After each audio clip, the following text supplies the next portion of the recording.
The Regional Health Authority based in Harrogate confirmed today that Brian Jukes had left his position and was no longer working for the ambulance service. Mr Jukes, who's 48, held the post for 12 months. A spokesman for the Regional Health Authority said that his deputy, Trevor Smith, would assume command until a new successor was found. He refused to discuss the reasons for Mr Jukes' resignation. Police investigating the rape of an 18-year-old South Humberside girl have described the car they think was involved. The teenager was attacked on Monday in Barton-on-Humber after getting into a car she thought was a taxi. Instead of taking her home, the driver took her to a field on the outskirts of the town and raped her. Police say the car was a dark red R registration Mark 3 Ford Cortina. They've asked anyone who knows anything about the vehicle to contact them. They're still looking for the girl's attacker. He's described as aged between 25 and 35 years, with dark collar-length hair and a tanned complexion. The Queen wants to close a public road in Sandringham to improve security and keep press away. Norfolk County Council is acting on behalf of the royal estate. They're applying to magistrates for permission to close the quarter-mile stretch of road which runs past the gun dog kennels. But West Norfolk Borough Council officers have predicted a public outcry over the plans. The proposal is to erect gates at either end of the road, but local residents would have access.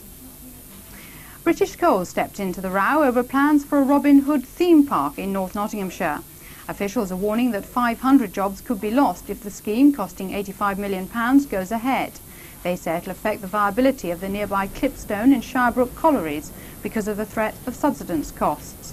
The development plans in Peafield Lane at Mansfield Woodhouse have already caused an outcry amongst local residents. They say it'll ruin the countryside and cause traffic chaos. The Queen Mother has arrived at RAF Scampton in Lincolnshire to celebrate the 25th anniversary of the crack display team, the Red Arrows. Barbara Govan reports. The Queen Mother arrived at midday on board an aircraft of the Queen's flight to be greeted at the base where she's Commandant-in-Chief. Moments after landing, there was a salute from the skies with a flypast from 4 jet Probus and 2 Tucano aircraft. The Queen Mother is here to congratulate the famous aerobatic team, the Red Arrows, on their 25th anniversary.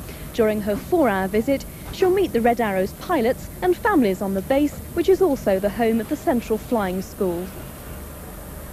Well, that's all from the lunchtime news desk. We'll be back at 3:25, but now here's the weather with Susan Calland. Although there's a very small chance of a shower on the hills today, most places will stay dry with well-broken cloud, and this will allow for a good deal of sunshine.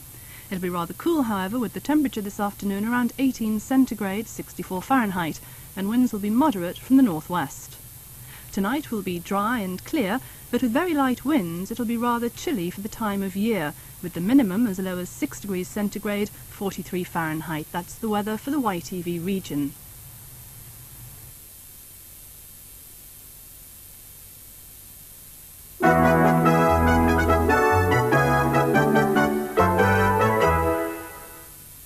If you're worried about your health and you live in the Grimsby area, then a visit to the Well Woman Centre in Eleanor Street might just be the answer.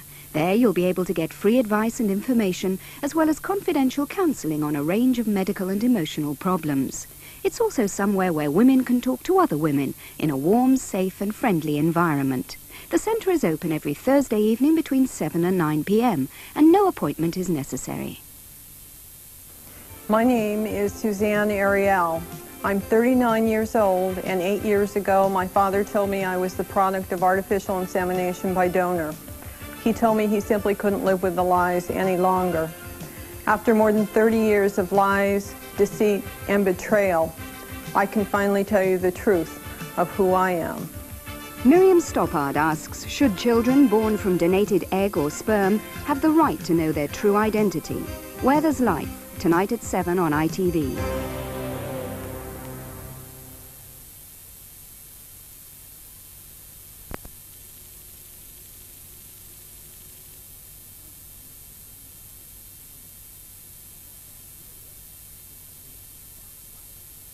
When they got to a big fig tree, Sticky brought the balloon down.